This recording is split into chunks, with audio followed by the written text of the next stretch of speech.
konsep konstitusi. Yang pertama ada konstitusi, dalam bahasa Prancis dikenal dengan istilah constituer, berarti membantu pembentukan.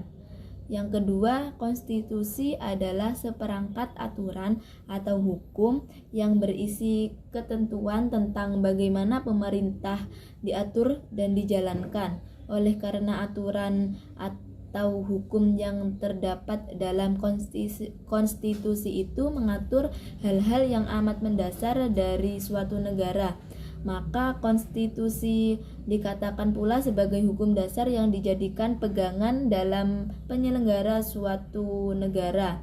Yang ketiga, konstitusi menurut Lord James Bryce adalah suatu kerangka negara yang diorganisasikan melalui dan dengan hukum yang menetapkan lembaga-lembaga yang tetap dengan mengakui fungsi-fungsi dan hak-haknya. Yang keempat ada konstitusi dapat berupa hukum dasar tertulis yang lazim disebut undang-undang dasar dan dapat pula tidak tertulis. Fungsi konstitusi. Jadi fungsi konstitusi yang pertama adalah konstitusi berfungsi sebagai landasan konstitusionalisme. Landasan konstitusionalisme adalah landasan berdasarkan konstitusi, baik konstitusi dalam arti luas maupun konstitusi dalam arti sempit. Konstitusi dalam arti luas meliputi undang-undang dasar, undang-undang organik, peraturan perundang-undangan lain, dan konvensi. Fungsi konstitusi yang kedua yaitu berfungsi untuk membatasi kekuasaan pemerintah sedemikian rupa sehingga penyelenggaraan kekuasaan tidak bersifat sewenang-wenang. Dengan demikian diharapkan hak-hak warga negara akan lebih terlindungi. Gagasan ini dinamakan konstitusionalisme yang oleh Karl Joachim Friedrich dijelaskan sebagai gagasan bahwa pemerintah merupakan suatu kumpulan kegiatan yang diselenggarakan oleh dan atas nama rakyat, tetapi yang dikenakan beberapa pembatasan yang diharapkan akan menjamin bahwa kekuasaan yang diperlukan untuk pemerintahan itu tidak disalahgunakan oleh mereka yang mendapat tugas untuk memerintah. Jadi fungsi yang ketiga yaitu untuk membatasi atau mengendalikan kekuasaan penguasa agar dalam menjalankan kekuasaannya tidak sewenang-wenang terhadap rakyatnya. Kedua, memberi suatu rakyat dasar hukum bagi perubahan rakyat yang dicita-citakan tahap berikutnya. Yang ketiga, dijadikan landasan penyelenggaraan negara menurut suatu sistem ketatanegaraan tertentu yang dijunjung tinggi oleh semua warga negaranya. Dan yang terakhir, menjamin hak-hak asasi warga negara. Nah, pembahasan selanjutnya yaitu mengenai materi muatan konstitusi. Menurut J.G. Steinbeck, seperti yang telah dikutip dan dimuat oleh Sumantri pada tahun 1987, mengemukakan bahwa sebuah konstitusi sekurang-kurangnya bermuatan hal-hal seperti berikut. Nah, yang pertama yaitu adanya jaminan terhadap hak-hak asasi manusia dan warga negara. Yang kedua adalah ditetapkannya susunan ketatanegaraan yang bersifat fundamental. Dan yang ketiga adalah adanya pembagian dan pembatasan tugas kenegaraan yang juga bersifat fundamental. Sedangkan menurut Profesor Sri Sumantri itu sendiri, paling tidak ada 3 hal yang harus dimuat sebagai materi muatan dalam suatu konstitusi, yaitu yang pertama adalah pembentukan lembaga atau organ negara. Yang kedua adalah pembagian kekuasaan atau kewenangan antar lembaga atau organ tersebut. Nah, yang ketiga yaitu pengaturan hubungan kewenangan antar lembaga atau organ negara tersebut. Nah, muatan konstitusi menurut Miriam Budiarjo lebih luas cakupannya daripada pendapat J.G. Steinbeck itu sendiri, yaitu maksudnya perubahan konstitusi sebagai salah satu muatan konstitusi. Nah, adapun muatan konstitusi menurut Miriam Budiarjo adalah sebagai berikut. Yang pertama adalah organisasi negara, misalnya pembagian kekuasaan antara badan legislatif, eksekutif, dan yudikatif. Pembagian kekuasaan antara pemerintah federal dan pemerintah negara bagian, prosedural penyelesaian masalah pelanggaran yurisdiksi oleh salah satu badan pemerintah, dan lain sebagainya. Yang kedua adalah hak-hak asasi manusia. Yang ketiga adalah prosedur perubahan undang-undang dasar. Dan yang keempat adalah ada kalanya memuat larangan untuk mengubah sifat tertentu dari undang-undang dasar. Hal-hal yang dimuat dalam konstitusi atau UUD. A. Organisasi negara, misalnya pembagian kekuasaan antara badan legislatif, eksekutif, dan yudikatif. Pada negara federal, pembagian kekuasaan antara pemerintah federal dan pemerintah negara bagian, dan tentang prosedur penyelesaian masalah pelanggaran yurisdiksi oleh salah satu badan pemerintah. B. Hak asasi manusia. Dalam UUD NKRI tahun 1945 misalnya diatur secara khusus dalam bab SA pasal 28A sampai pasal 28J.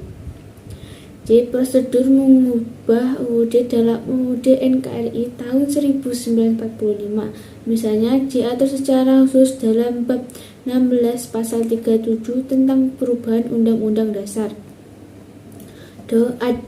Ada kalanya memuat larangan untuk mengubah sifat tertentu dari UUD. Hal ini biasanya terdapat jika para penyusun UUD ingin menghindari terulangnya kembali hal-hal yang baru saja diatur.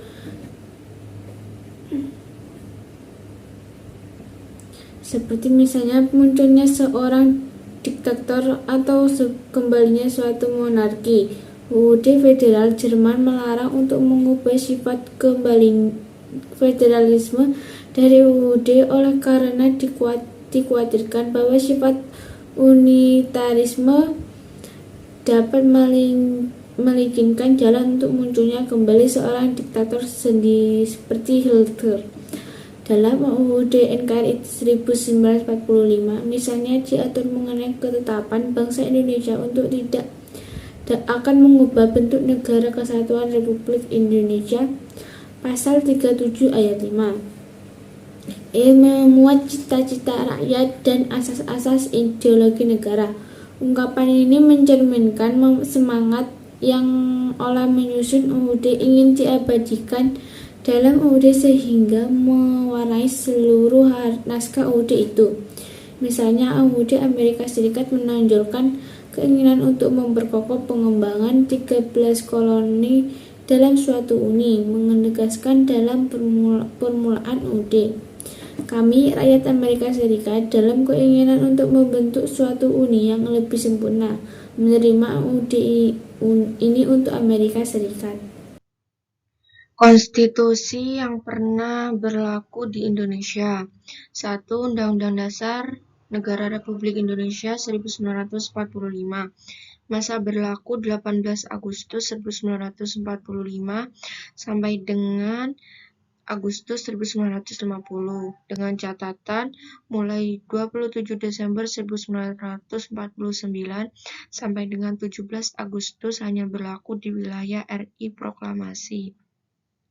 Kedua, Konstitusi RI 1949, masa berlaku 27 Desember 1949 sampai 17 Agustus 1950.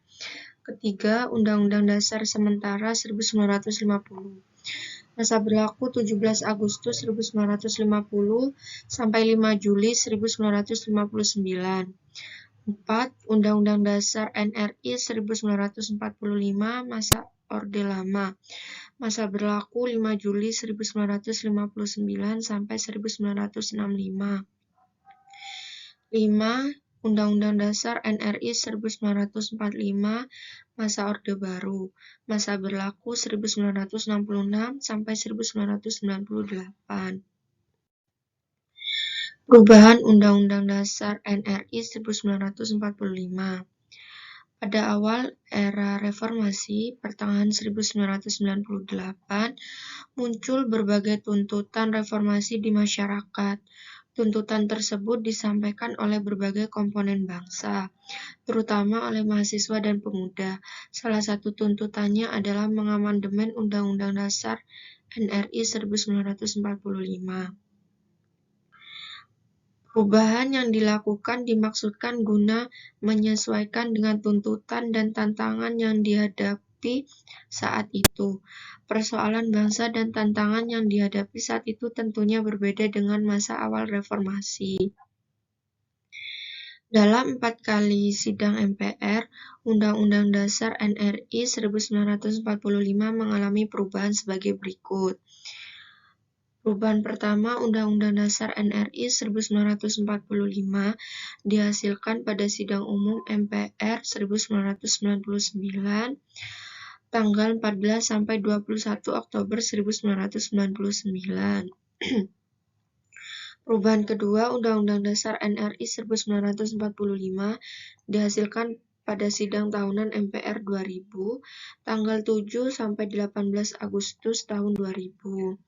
Perubahan ketiga, Undang-Undang Dasar NRI 1945 dihasilkan pada Sidang Tahunan MPR 2001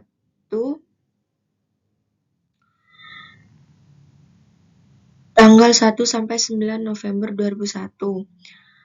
Perubahan keempat, Undang-Undang Dasar NRI 1945 dihasilkan pada Sidang Tahunan MPR 2002 tanggal 1 sampai 11 Agustus 2002.